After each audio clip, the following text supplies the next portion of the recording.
Les réseaux sociaux. Les plateformes aujourd'hui conçues pour la célébrité où tout ce qui compte c'est la popularité et la personnalité. Beaucoup de personnes ignorent ce qui se cache vraiment derrière chaque contenu et chaque personne que nous voyons sur les écrans. Beaucoup de personnes ne savent pas que se cachent des personnes banales, des personnes comme n'importe qui aujourd'hui. Il doit exister une fille qui ont profité de même de sa popularité grâce à un seul abonné. Alors écoutons l'histoire de Sarah, la célébrité qui est tombée. Écoutons.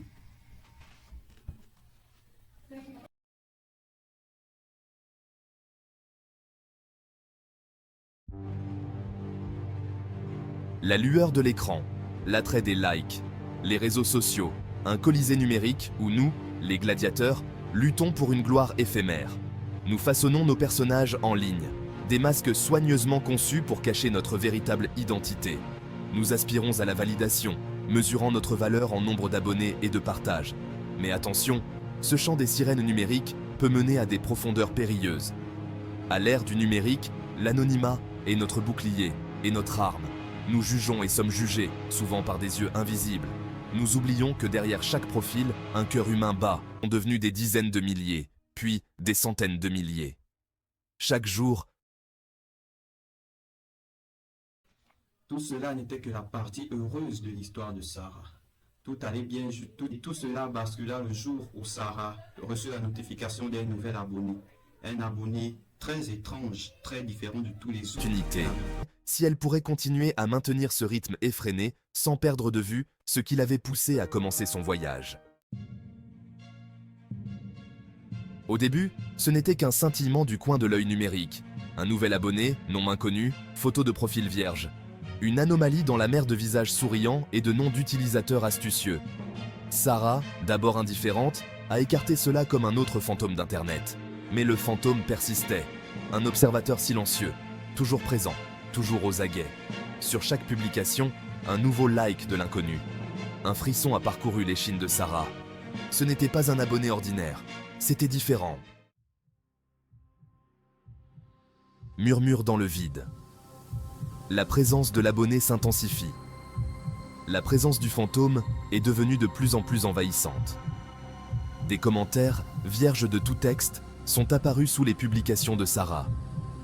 Juste des espaces vides, lourds de menaces tacites. Ces notifications, autrefois réconfortantes, lui donnaient maintenant l'impression de doigts glacés sur sa peau. La peur, comme un virus, a commencé à infecter le personnage en ligne soigneusement élaboré de Sarah.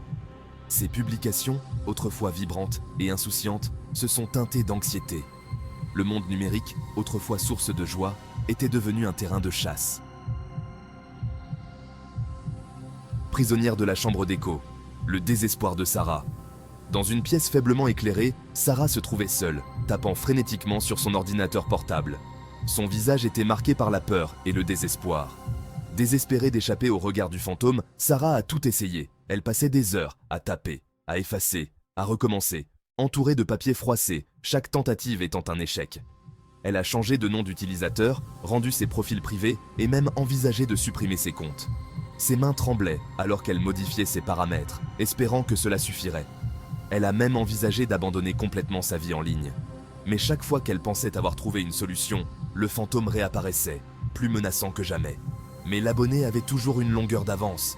Un fantôme numérique hantant les couloirs de son monde virtuel. Il semblait connaître chacun de ses mouvements, chaque pensée qu'elle avait. Un fantôme numérique hantant les couloirs de son monde virtuel. La présence de cette entité était palpable, même à travers l'écran. Sarah sentait son souffle glacé dans son cou. La frontière entre le numérique et le réel a commencé à s'estomper. Les lignes devenaient floues, et Sarah ne savait plus où s'arrêtaient ses cauchemars et où commençait la réalité. Le personnage en ligne soigneusement construit de Sarah s'est effondré, révélant la femme terrifiée qui se cachait en dessous. Elle était maintenant une coquille vide, brisée par la peur, révélant la femme terrifiée qui se cachait en dessous. Ses yeux étaient grands ouverts, remplis de terreur, cherchant désespérément une issue.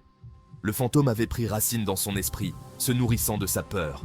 Chaque pensée, chaque battement de cœur était une source de force pour cette entité malveillante. Se nourrissant de sa peur, devenant plus fort à chaque instant qui passe. Sarah sentait son emprise se resserrer, l'étouffant lentement, mais sûrement, devenant plus fort à chaque instant qui passe. Le fantôme grandissait, son ombre s'étendant, enveloppant Sarah dans une étreinte glaciale. Elle savait qu'elle devait trouver un moyen de s'échapper, mais le temps pressait. Malgré toute la peur que Sarah pouvait ressentir face à cet abonné, elle décida quand même d'entrer en contact avec lui. Cet abonné n'était pas aussi loin qu'elle. Mais la vérité, ce qu'elle découvrira, la choquera toute sa vie car c'est très proche d'elle. Le visage de l'abonné. Un reflet terrifiant. Poussée à bout, Sarah a décidé d'affronter son harceleur sans visage. Les mains tremblantes, elle a cliqué sur le profil vide de l'abonné. La page est restée vide, un néant numérique la fixant du regard. Puis, lentement, une image a commencé à se matérialiser.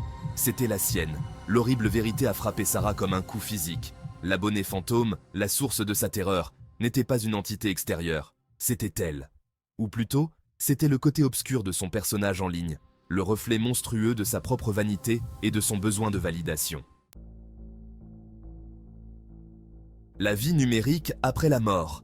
Pouvons-nous nous échapper nous-mêmes? Dans l'immense cimetière numérique des profils oubliés et des noms d'utilisateurs abandonnés, se cache une vérité troublante. Ces profils, autrefois des fenêtres sur nos vies, sont maintenant des vestiges numériques, des souvenirs figés dans le temps. L'histoire de Sarah est une parabole effrayante. Sarah, comme tant d'autres, a été attirée par la promesse de connexion et de reconnaissance. Elle a partagé chaque moment, chaque pensée, espérant trouver un écho dans le vaste océan numérique. Nous sommes tous sensibles au chant des sirènes des médias sociaux, ces plateformes qui nous promettent une audience, une validation instantanée. Mais à quel prix? À l'attrait des likes et à la validation d'inconnus. Chaque notification, chaque like est une dose de dopamine, nous rendant accros à cette validation éphémère. Mais nous ne devons jamais oublier le coût humain de nos vies numériques. Derrière chaque écran, il y a une personne, une âme qui cherche désespérément à être vue, à être entendue. Car en poursuivant la gloire en ligne, nous sacrifions souvent notre bien-être mental et émotionnel. Nous nous comparons aux autres, nous nous sentons inadéquats, et cette quête de perfection nous consume. Nous risquons de nous perdre en chemin. Les notifications incessantes, les attentes de réponses rapides, tout cela crée un labyrinthe dont il est difficile de s'échapper. Nous devenons esclaves de l'algorithme, piégés dans une boucle sans fin de contenu, notre attention constamment sollicitée, notre valeur étant mesurée en clics et en partages. Nous oublions notre véritable valeur, celle qui ne peut être quantifiée par des chiffres. Et parfois, la personne qui nous fixe du regard depuis l'écran est l'abonné le plus terrifiant de tous. C'est notre propre reflet, une version de nous-mêmes que... Et voilà, maintenant que nous connaissons l'histoire de Sarah, abonnez-vous pour d'autres histoires. Merci.